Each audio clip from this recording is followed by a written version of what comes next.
Baca ini. Keponakan saya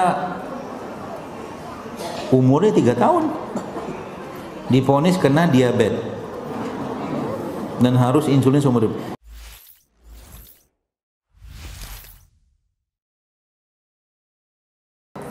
Sudah sebulan ini setiap minggu ada 3 kali setiap BAB keluar darah. Minggu kedua nggak keluar darah, tapi minggu ketiga keluar darah dan bla bla bla bla bla bla.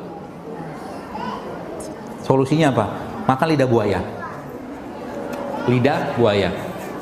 Dia bisa memperbaiki pencernaan, lambung juga bisa, dan juga masih ada.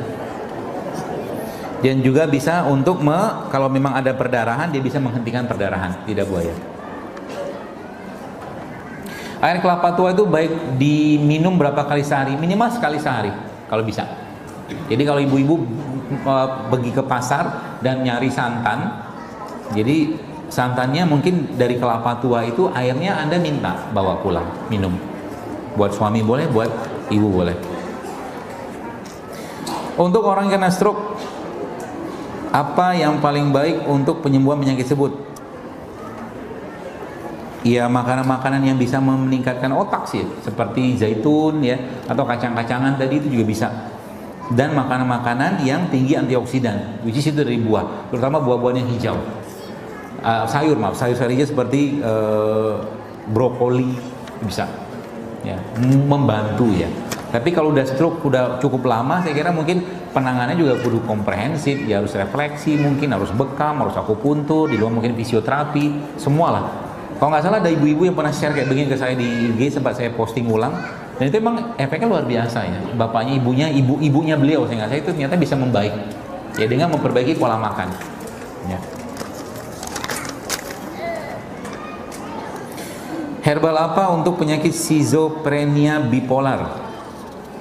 Ada nggak? Belum ada, belum tahu saya, belum ada pengalaman. Tapi ada teman saya bikin pesantren di daerah Riau, Pekanbaru itu, yang pesantrennya memang diperuntukkan bagi orang-orang yang schizophren. Schizophren itu memang orang gila ya. Seperti itu. Itu mereka dikenalkan dengan berkuda, berenang, memanah, bahkan mandi hujan, dibekam, diruqyah. Jadi terapinya kompleks sekali. Ya. Kalau selama ini minum obat buat schizophrenia, apakah bisa berhenti minum obat tersebut?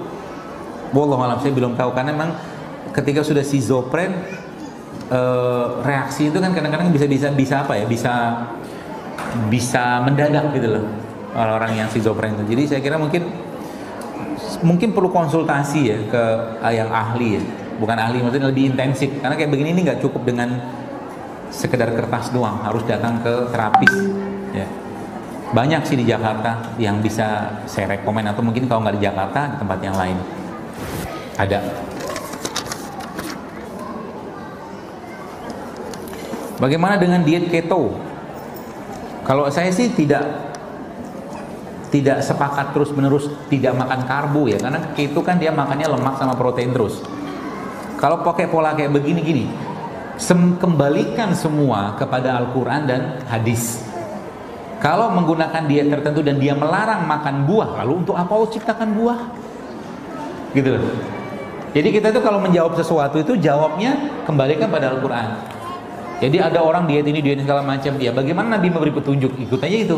Jadi misalkan diet keto misalkan udah boleh makan buahnya pun dibatasi, cuma makan alpukat doang. Ya. Udah boleh makan nanas segala macam, ngapain juga? Ya, bikin susah aja kalau saya. Sebenarnya kan diet itu intinya adalah balik-baliknya itu tujuannya apa? Kalau memang mau sehat, tidak pakai diet pun bisa. Makan teratur, banyak puasa, makan yang cukup, ya berimbang, insya Allah turun berat badannya. Baca ini. Keponakan saya umurnya 3 tahun, divonis kena diabetes dan harus insulin seumur hidup. Ya, ada emang tipe diabetes tipe 1 itu emang dia dari kecil. Saya pribadi belum ada pengalaman ya. Tapi mungkin beberapa jenis makanan itu memang dia bisa memperbaiki sensitivitas insulin atau mungkin memperbaiki pankreas ya. Salah satu itu pare. Pare itu penelitiannya bisa untuk itu. Coba mungkin dibantu sama pare dulu. Sama kata kuncinya adalah rimpang. Jadi mulai sekarang anak ini ya coba ibu biasakan konsumsi atau berikan minuman-minuman rimpang dan rempah ya, mungkin bisa membantu. Semoga lah, insya Allah semoga Allah sembuhkan.